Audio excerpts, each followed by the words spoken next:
When I was 32 years old, I believed I was healthy. I worked as a project manager in a busy marketing firm in Chicago. I lived in a small but comfortable apartment overlooking the river. I had friends, a steady salary, and what most people would call a good life. I didn't smoke. I only drink socially. I went to the gym sometimes. I told myself I was fine. But the truth was, I had been ignoring my body for years.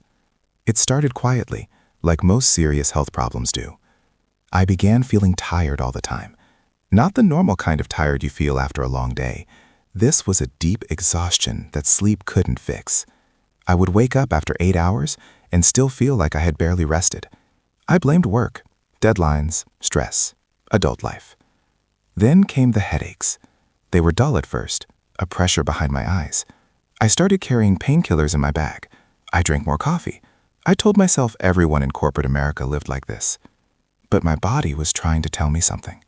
I just wasn't listening. The first real warning came on a Friday afternoon. I was presenting a campaign proposal to a client. Halfway through my presentation, my vision blurred. My heart started racing. My hands trembled. I remember gripping the table to steady myself. "Are you okay?" my colleague whispered. "I'm fine," I said automatically, but I wasn't.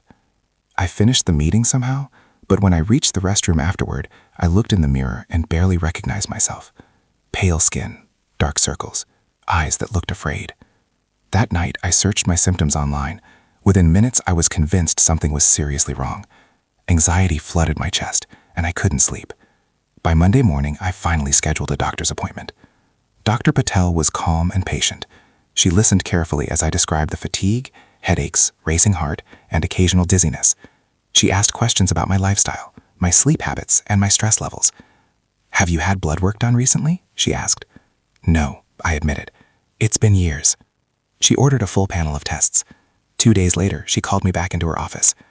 "Your blood pressure is consistently high," she said. "Stage 2 hypertension." I blinked. "That's for older people." She shook her head gently.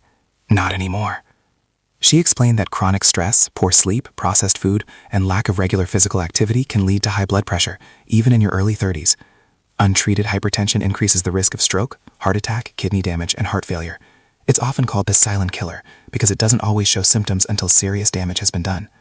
Silent. That word stayed with me. That evening, I sat in my apartment and thought about my routine.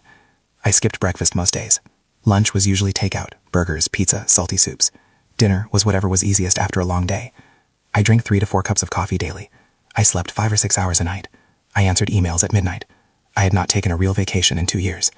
Although I went to the gym occasionally, I spent most of my day sitting, at my desk, in meetings, in my car.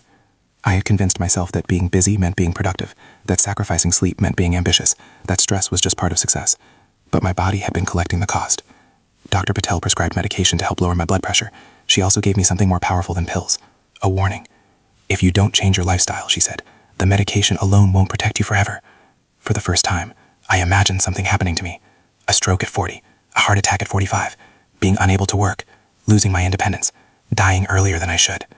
I thought about my parents, my younger sister, my friends. I realized I had been taking my health for granted. Change did not happen overnight. The first week was hard. I reduced my caffeine intake, and the headaches worsened before they improved. I felt irritable and tired, but I stayed consistent.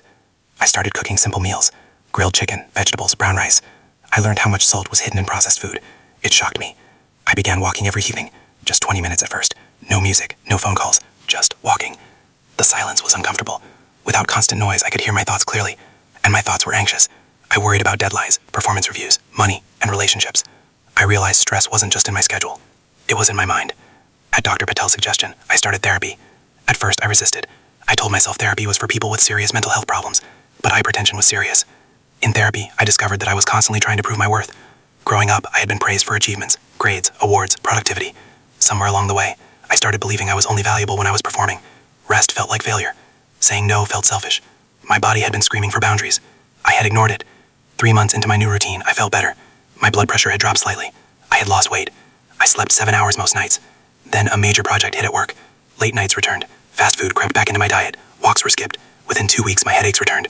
At my follow-up appointment, my blood pressure had risen again. I messed up, I told Dr. Patel. "You didn't mess up," she said. "You experienced real life. The goal isn't perfection, it's consistency." Instead of extreme changes, I focused on realistic habits. preparing meals on Sundays, setting a strict bedtime, blocking 30 minutes daily for movement, turning off email notifications after 8 p.m., practicing breathing exercises when I felt overwhelmed. I also had a difficult conversation with my manager. I explained my diagnosis and requested clearer boundaries on after-hours communication. To my surprise, she was supportive. "I wish you'd said something sooner," she told me. 6 months after my diagnosis, my blood pressure had stabilized within a healthier range. My energy improved. The constant headaches were gone. I still had stressful days.